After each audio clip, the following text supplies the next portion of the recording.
Hello बच्चों, class 11th physics में आज हम लोग चैप्टर 5 का एक नया टॉपिक पढ़ेंगे। इस टॉपिक का नाम है घूर्णी गति के समीकरण। देखिए, हम लोग घूर्णी गति होता है उसका समीकरण देखते हैं। 3 समीकरण है। जैसे आप लोगों ने गति के 3 समीकरण पढ़े थे ना, वैसे ही है, लेकिन ये हम लोग का घूर्णी गति के लिए समीकरण है। ठीक है, तो इसमें पहला देखिए, पहला समीकरण क्या है? Omega equal to omega naught plus alpha T. दूसरा, theta equal to omega naught T plus 1/2 alpha T का स्क्वायर। तीसरा है ओमेगा का square equal to omega naught का स्क्वायर प्लस 2 अल्फा थीटा। तीनों समीकरण को बारी बारी से हम लोग प्रूफ करते जाएंगे। तो पहला समीकरण को देखिए, समीकरण फर्स्ट क्या दिया हुआ है हम लोगों का? Omega equal to omega naught plus alpha t. हम लोग को इतना प्रूफ करना है। तो प्रूफ करने के लिए हम लोग देखते हैं, माना कि कोई पिंड किसी अक्ष के परितः नियत कोणीय त्वरण कितना है? अल्फा से घूर्णी गति कर रहा है, तब उसका प्रारंभिक कोणीय वेग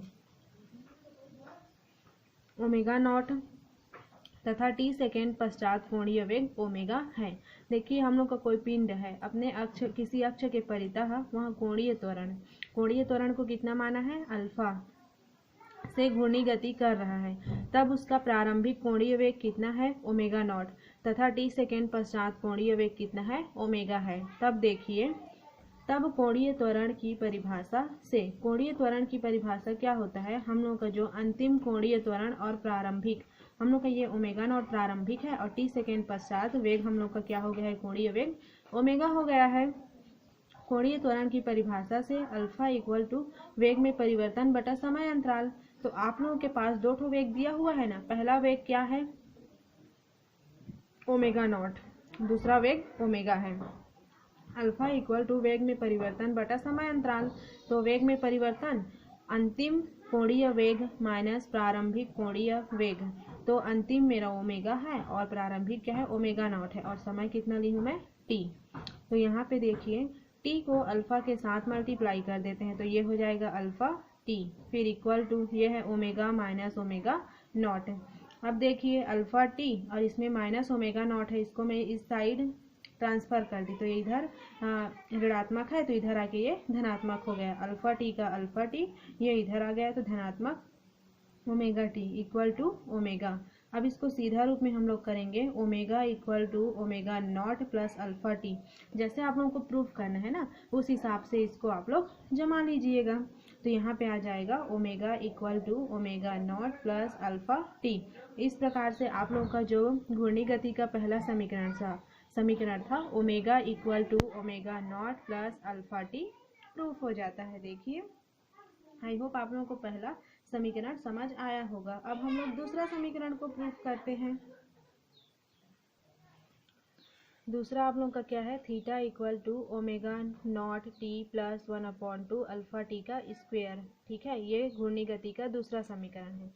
हम लोगों ने जैसा समीकरण पहला, मतलब जो हम लोग का था गति का समीकरण पहला है, उसको प्रूफ करने के लिए जो माने थे, इसमें भी सेम वैसे ही मानेंगे कि माना कि कोई पिंड किसी अक्ष के परितः नियत कोणीय त्वरण अल्फा से घूर्णी गति कर रहा है, तब उसका प्रारंभिक कोणीय वेग ओमेगा नॉट तथा टी सेकेंड पश्चात कोणीय वेग ओमेगा है, तब। ठीक है, जैसे माने थे कि हम लोग का एक पिंड है जो घूर्णी गति कर रहा है, कौन से त्वरण से? कोणीय त्वरण अल्फा से, तब उसका कोणीय वेग ओमेगा नॉट है और टी सेकेंड पश्चात उसका कोणीय वेग ओमेगा है, तब। औसत कोणीय वेग का फॉर्मूला होता है कि हम लोग का जो प्रारंभिक वेग प्लस अंतिम वेग, तो प्रारंभ में हम लोग का वेग ओमेगा नॉट है, तो उसको रख दी, फिर प्लस, फिर अंतिम वेग मेरा टी सेकेंड पश्चात क्या हो जाता है? ओमेगा। तो ये हो गया मेरा ओमेगा। औसत में जितना ऊपर में जितना संख्या रहता है उसको उतने संख्या से भाग देते हैं। तो देखिए 1 और 2, तो यहाँ पे कितना हो गया? 2। तो औसत वेग का 2 कर दी, omega naught plus omega upon 2। अब इसमें देखिए ओमेगा नॉट का ओमेगा नॉट, और अभी हम लोग गति के समीकरण, घूर्णी गति के समीकरण, पहला समीकरण यही था ना, omega equal to omega naught plus alpha t, वहीं से इसको मैं लिखी। तो यहाँ पे ओमेगा की जगह में ये इतना सारा को मैं यहाँ पे प्रूफ कर दी, मतलब पुट कर दी।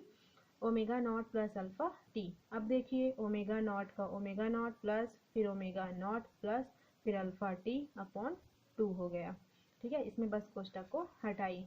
अब आगे देखिए, ये ओमेगा नॉट दो ठो ओमेगा नॉट है तो दोनों को जोड़ूंगी तो 2 ओमेगा नॉट हो जाएगा, फिर प्लस का प्लस फिर अल्फ़ा टी, ये बटा में 2 हो जाएगा। फिर इसको बटा को अलग अलग कर देती हूँ तो 2 ओमेगा नॉट अपॉन 2 हो गया, फिर प्लस फिर अल्फ़ा टी अपॉन 2 हो गया। अब देखिए यहाँ से ये वाला 2 और यहाँ से ये वाला 2 दोनों आपस में कैंसिल हो जाएंगे, तो यहाँ पे मेरा सिर्फ बचा ओमेगा नॉट, फिर प्लस का प्लस 1/2 का 1/2 अल्फ़ा टी का अल्फ़ा टी। ये हम लोग का क्या है याद रखिएगा, औसत कोणीय वेग है। औसत कोणीय वेग मेरा कितना आया है, omega naught plus 1/2 alpha T, ये मेरा क्या बोलते हैं औसत कोणीय वेग निकला है। अब देखिए, अतः कुल कोणीय विस्थापन, ठीक है, कुल कोणीय विस्थापन इक्वल टू औसत कोणीय वेग क्रॉस समय। तो कुल कोणीय विस्थापन है उसको हम लोग थीटा से प्रदर्शित कर रहे हैं, क्योंकि हम लोग को प्रूफ करना है, वह है theta equal to omega naught T plus 1/2 alpha T का स्क्वायर।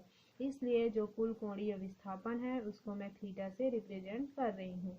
औसत कोणीय वेग, औसत कोणीय वेग को मैं कितना निकाली हुई यहाँ से, ये देखिए सॉल्व करते हुए, omega naught plus 1/2 alpha T, omega naught plus 1/2 alpha T, तो इसको मैं यहाँ पे रख दी। फिर क्रॉस समय को हम लोग किससे रिप्रेजेंट करते हैं, टाइम टी, टी लिखी यहाँ पे स्मॉल टी, उसके बाद थीटा का थीटा, और ये जो टी है उसको अंदर मल्टीप्लाई करना है, तो ओमेगा नॉट फिर टी मल्टीप्लाई हो गया, ओमेगा नॉट के साथ टी मल्टीप्लाई हुआ तो ओमेगा नॉट टी, फिर प्लस का प्लस 1/2 अल्फ़ा, 1/2 का 1/2 अल्फ़ा का अल्फ़ा और टी का स्क्वायर हो गया। तो यही तो हम लोग का घूर्णी गति का दूसरा समीकरण था। देखिए यहाँ पे ये जिसको हम लोगों को प्रूफ करना था, तो यहाँ से सॉल्व करते हुए हम लोगों ने उसको प्रूफ कर दिया।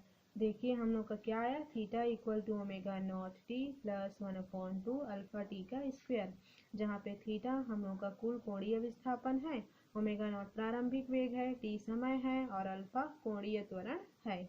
इस प्रकार से घूर्णी गति का दूसरा समीकरण भी प्रूफ हो जाता है। अब इसके बाद हम लोग तीसरा समीकरण को देखते हैं। तो देखिए तीसरा समीकरण, तीसरा समीकरण हम लोग का क्या है, घूर्णी गति का ओमेगा का square equal to omega naught का स्क्वायर प्लस 2 अल्फ़ा थीटा। ठीक है, हम लोग का घूर्णी गति का तीसरा समीकरण है ओमेगा का square equal to omega naught का स्क्वायर प्लस 2 अल्फ़ा थीटा। हम लोग को इसमें प्रूफ करना है। तो देखिए अभी हम लोगों ने सॉल्व किया है घूर्णी गति के पहले समीकरण से। हम लोग जानते हैं, वी आर न्यू दैट, घूर्णी गति के पहले समीकरण से क्या होता है, omega equal to omega naught plus alpha T. ठीक है, घूर्णी गति के पहले समीकरण से omega equal to omega naught plus alpha T, ये मेरा इक्वेशन नंबर फर्स्ट हो गया। तथा घूर्णी गति के द्वितीय समीकरण से, अभी घूर्णी गति के दूसरा समीकरण जस्ट क्या प्रूफ किए हम लोग, theta equal to omega naught T plus 1/2 alpha T का स्क्वायर। मतलब घूर्णी गति के पहला और दूसरे समीकरण को हम लोग यूज करेंगे, तब जाके हम लोग का जो तीसरा समीकरण है घूर्णी गति का वो वाला प्रूफ होगा। तो देखिए जो समीकरण पहला है उसको मैं क्या करती हूँ, समीकरण पहला के दोनों पक्षों का वर्ग करने पर, जो समीकरण पहला है उसके दोनों पक्षों को मैं वर्ग करने पर, तो यहाँ पे क्या हो जाएगा, ओमेगा का स्क्वायर, ये देखिए, फिर इक्वल का इक्वल, इसका होल स्क्वायर होगा ना, क्योंकि दोनों पक्षों का वर्ग कर रहे हैं तो इसका भी वर्ग हुआ, तो इसका omega naught plus alpha T का होल स्क्वायर। अब हम लोग जानते हैं फॉर्मूला से कि हम लोग का ए प्लस बी का होल स्क्वायर इक्वल टू क्या होता है, ए का square plus 2ab plus B का स्क्वायर होता है। तो इसी को इसी फॉर्मूला में हम लोग डालते हैं, ये तो ज्यों का त्यों है। यहाँ पे ए के जगह में मेरा है ओमेगा नॉट, फिर प्लस का प्लस है, बी के जगह में मेरा है अल्फ़ा टी। तो फॉर्मूला में ये इस रूप में है तो इसका विस्तार ऐसे होगा, तो इसका भी विस्तार ऐसे करेंगे।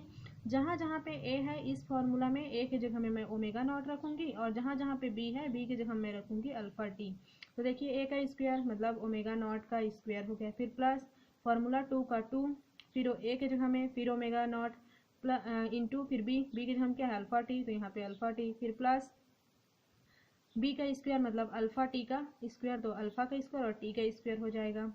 अब देखिए ओमेगा का स्क्वायर हो गया, फिर ओमेगा नॉट का स्क्वायर प्लस यहाँ पे देखिए इसमें भी 2 अल्फा है और इसमें 2 नहीं है, लेकिन 2 अल्फा हम लोग इसमें से कॉमन निकाल रहे हैं, तो 2 अल्फा कॉमन, तो यहाँ से बचा ओमेगा नॉट टी, ये हो गया। फिर प्लस यहाँ पे देखिए अल्फा तो बाहर हो गया लेकिन इसमें 2 नहीं है, तो इस 2 को अंदर वाले 2 से कटाने के लिए इसमें 1/2 लिए, ताकि इसको अंदर मल्टीप्लाई करूँगी तो ये 2 और ये 2 कट जाएंगे, तो ये ऊपर जितना प्राप्त होगा। तो 1/2, एक अल्फा बाहर हो गया तो एक अल्फा बचा और टी के स्क्वायर का टी का स्क्वायर। अब देखिए एक बार समीकरण नंबर 2 को, हम लोग का समीकरण नंबर 2 है थीटा इक्वल टू क्या है omega naught T plus 1/2 alpha T का स्क्वायर है ना। तो ये क्या लिखा है omega naught T plus 1/2 alpha T का स्क्वायर, इतना और इतना सेम है इसलिए इतना के इक्वल मैं इसको रखूंगी यहाँ पे क्या थीटा। कहाँ से आया समीकरण नंबर 2 से, बाई 2 से, तो इतना की जगह में इसके हिसाब से दूसरा से मैं रख दी थीटा, तो यहाँ पे मेरा थीटा आ गया। ये हो गया ओमेगा का square equal to omega naught का स्क्वायर प्लस 2 अल्फा और ये थीटा। ये हम लोग का घूर्णी गति का तीसरा समीकरण है। ये देखिए तीसरा समीकरण जिसको हम लोगों को प्रूफ करना था। तो आई होप आप लोगों को घूर्णी गति के तीनों समीकरण समझ आए होंगे। आज की वीडियो में इतना ही रखते हैं। Thank you.